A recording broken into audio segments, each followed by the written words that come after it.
తెలంగాణకు 10 ఏళ్లు సీఎంగా ఉన్న కేసీఆర్ చేసినవి అప్పులు తప్పులేనని సీఎం రేవంత్ రెడ్డి విమర్శించారు. 10 ఏళ్లు రాష్ట్రాన్ని దోచుకున్న బీఆర్ఎస్ నేతలు ఫామ్ హౌజులు కాపాడుకోవడానికి హైడ్రాకు మూసీ ప్రక్షాళనకు అడ్డుపడుతున్నారన్నారు.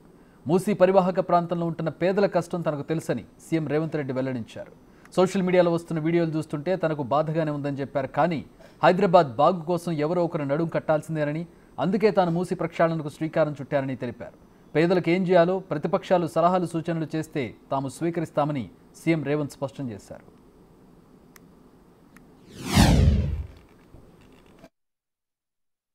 తెలంగాణ రాష్ట్రం వచ్చిన తర్వాత తెలంగాణలో తండాలలో, గూడాలలో, మారుమూల పల్లెల్లో, పట్టణాలలో, బస్తీలలో చాలామంది మా కుటుంబంలో సభ్యులు పెరిగినరు.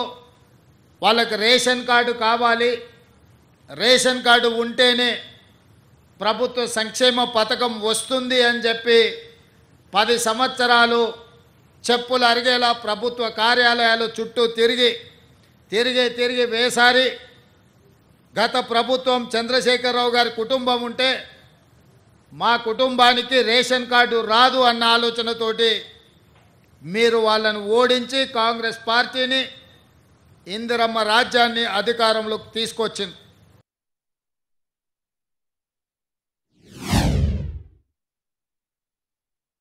ఈరోజు ప్రవేశపెడుతున్న ఫ్యామిలీ డిజిటల్ కార్డు, ఇదే రేషన్ కార్డు, ఇదే మీ ఆరోగ్యశ్రీ కార్డు, ఇదే మీ రైతు బీమా కార్డు, ఇదే మీ ఫీజు రియంబర్స్మెంట్ కార్డు, ఇదే మీ ఇందిరమ్మ ఇల్లుకు అర్హత, ఇదే మీకు కళ్యాణ లక్ష్మిని పొందడానికి అర్హత వస్తుంది. ప్రతి సంక్షేమ పథకం 200 యూనిట్లు ఉచిత కరెంటు కావచ్చు, ఆర్టీసీ బస్సు ఉచిత ప్రయాణం కావచ్చు, ఈ రకంగా రాష్ట్ర ప్రభుత్వం అమలు చేస్తున్న ప్రతి సంక్షేమ పథకాలను ఇందులోకి తీసుకొచ్చి అన్ని రకాలుగా మీ కుటుంబాలకు ఈ కార్డు ఒక రక్షణ కవచం కల్పించడానికే ఈ ఫ్యామిలీ డిజిటల్ కార్డుని రాష్ట్ర ప్రభుత్వం తీసుకొచ్చింది.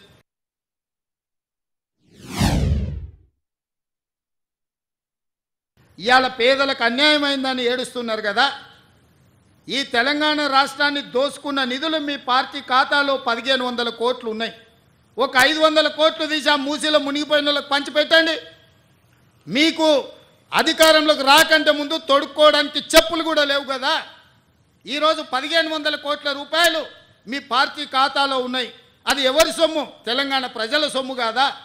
ఇవాళ తెలంగాణ ప్రజలు, మూసీలో ఉన్న పేదలు బాధలు ఎదుర్కొంటున్నారని మీరు మాట్లాడుతున్నారు కదా. ఒక 500 కోట్ల రూపాయలు మీ పార్టీ ఖాతాలో నుంచి తీసి వాళ్ళకి పంచి పెట్టండి. వాళ్ళకి ప్రత్యామ్నాయం ఏం చేయాలో చెప్పండి.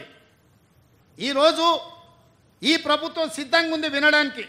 హైడ్రా గురించి అసెంబ్లీలో చర్చ పెట్టినప్పుడు ఈ సన్నాసులు పారిపోయినరు, మాట్లాడలేదు.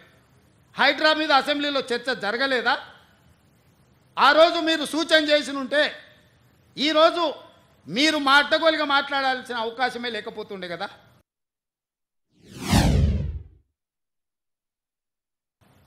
మీ తాత సొమ్ము, మా తాత సొమ్ము ఇచ్చేది లేదు. ప్రజలు కట్టిన పన్నుల నుంచి పేదలకి ఇవాళ 12,000 మంది బఫర్ జోన్లో, లేకపోతే నదీ బెడ్డులో, మూసీ పరివాహక ప్రాంతంలో ఉంటే 15,000 డబల్ బెడ్రూమ్ ఇండ్లు ఇవాళ మనం కేటాయించడానికి నేను ఆదేశాలు ఇచ్చిన. మూసీ మురికిలో దోమలతోని, కలుషితమైన నీళ్లతోని అక్కడ బతకలేని శవాలుగా, జీవోత్సవాలుగా ఉన్న పేదవాళ్లకు ఆత్మగౌరవంతో బ్రతకడానికి ఇల్లు ఇచ్చి, ఇంటి ఖర్చులకు 25,000 ఇచ్చి, మా అధికారులు అక్కడ ఉండి వాళ్ళని ఇంటి దగ్గర దిగబెడుతుంటే అభినందించాల్సింది పోయి అన్యాయంగా మాట్లాడుతున్నారు. డబుల్ బెడ్రూమ్ ఇల్లు కంటే ప్రత్యామ్నాయం ఏముందో చెప్పండి. పంచుదాం, ఇది ప్రజల సొమ్ము, మేము సిద్ధంగా ఉన్నాం బాధ్యత తీసుకోవడానికి. ఇవాళ పేదల సంక్షేమం అమలు చేయడమే మా బాధ్యత. చేతనైతే రాండి, అఖిలపక్ష సమావేశాన్ని పిలుస్తాం, మీరు రాండి, ఏం చేయాలో చెప్పండి. ఏది చేసినా వద్దనడం, మీ చేతగాని తనాన్ని కప్పిపుచ్చుకోవడానికి మమ్మల్ని ఏ ప్రయత్నం చేయొద్దనడం ఇది సమంజసమని నేను అడుగుతున్నా.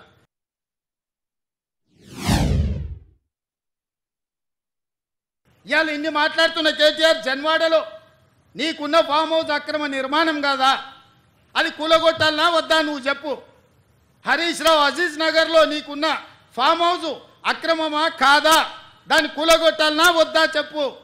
సబితమ్మ నీ ముగ్గురు కొడుకుల పేర్ల మీద 3 ఫామ్ హౌసులు కట్టినావు కదా. నువ్వు సబితమ్మ లేక పేద అరుపులు అరవకమ్మా, నీకున్న ఫామ్ హౌసులు కూడా లెక్కలు ఉన్నాయి. కూలగొట్టాలనా లేదా సబితమ్మ, నువ్వు సలహా చెప్పు.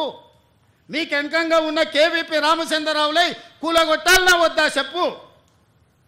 ఇవాళ అక్రమంగా ఫామ్ హౌసులు నిర్మించుకొని మీ ఫామ్ హౌసుల మీద ఎక్కడైతే తొలగింపు ఏటు పడుతుందో మీ ఫామ్ హౌసులు కూలుతాయని చెప్పి ఇవాళ పేదలను రక్షణ కవచంగా పెట్టుకొని ఇవాళ మీరు నాటకాలు ఆడుతున్నారు.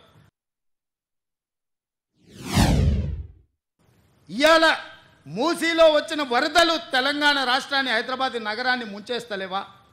మరి వాటికి పరిష్కారం ఎట్లా? నాకు తెలియదా? ఇవాళ కొంతమంది పేదలు ఇండ్లు తీస్తే వాళ్ళకి దుఃఖం ఉంటుంది, వాళ్ళకి బాధ ఉంటుంది, వాళ్ళు కొంత ఆవేశంగా మాట్లాడతారని నాకు తెలియదా? రాజకీయంగా లాభమో నష్టమో ఉంటుందో నేను అంచనా వేయలేనా? 20 ఏళ్ళు ప్రజాక్షేత్రంలో ఉన్నోని, ప్రజలలో తిరిగినోని, పేద ప్రజల కష్టమేందో తెలియకుండానే తెలంగాణ రాష్ట్రానికి ముఖ్యమంత్రి అయినా. కానీ నగరాన్ని కాపాడుకునే బాధ్యత మన మీద లేదా? మీరు ఆలోచన చేయండి.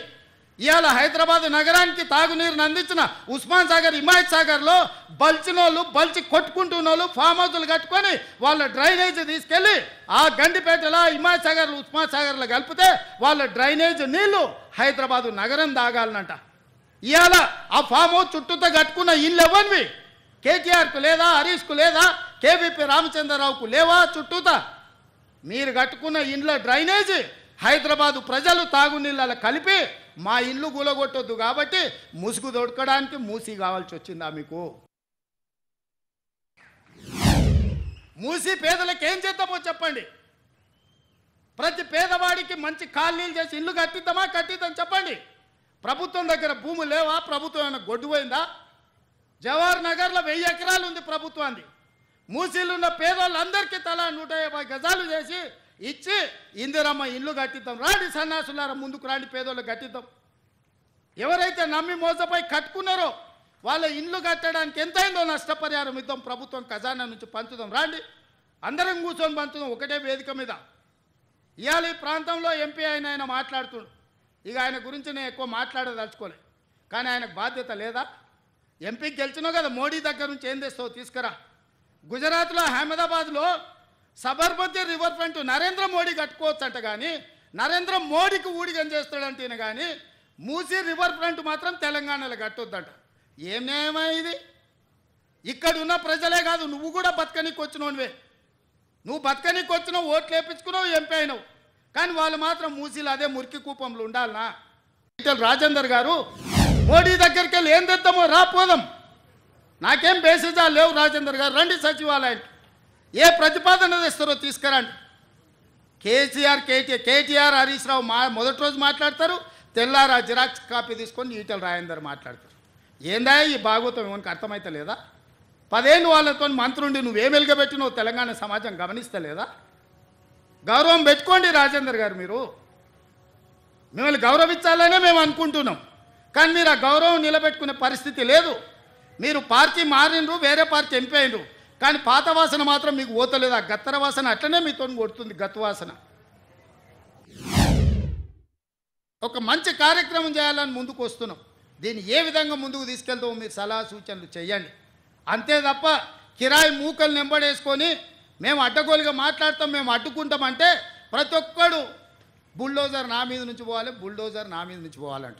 ఎన్ని బుల్డోజర్లు కొనాలన్నా నేను? హరీష్ కోటి కొనాలంట, రాజేందర్ కోటి కొనాలంట, కేటీఆర్ కోటి కొనాలంట. నెత్తి మీద జుట్టు లేని వాళ్ళు కూడా చాలా మంది బుల్డోజర్ నా మీద నుంచి ఫస్ట్ పోవాలంటారు. ఎన్ని బుల్డోజర్లు కొనాలి వీళ్ళ కోసము? ప్రభుత్వం దగ్గర అంత ఏడుంది? అప్పులు చేసిపోయింది కేసీఆర్. వీళ్ళందరి కోసం బుల్డోజర్లు కొనాలంటే లేవు, బుల్డోజర్లు కొనం. మీలాంటి సన్నాసుల కోసం బుల్డోజర్లు అవసరమా? దారుణమే పిచ్చుకుక్క గరిస్తే కూడా సస్తారు మీరు. మీ గురించి నేను ఆలోచన చేయాల్సిన అవసరం ఉందా? కాబట్టి మిత్రులారా, నేను ఇక్కడ ఉండే అధికారుల నుంచి శ్రేణుల వరకు ఒకటే మాట, ఒక మంచి సంకల్పంతో చిత్తశుద్ధితో ఈ కార్యక్రమాన్ని తీసుకున్నాం.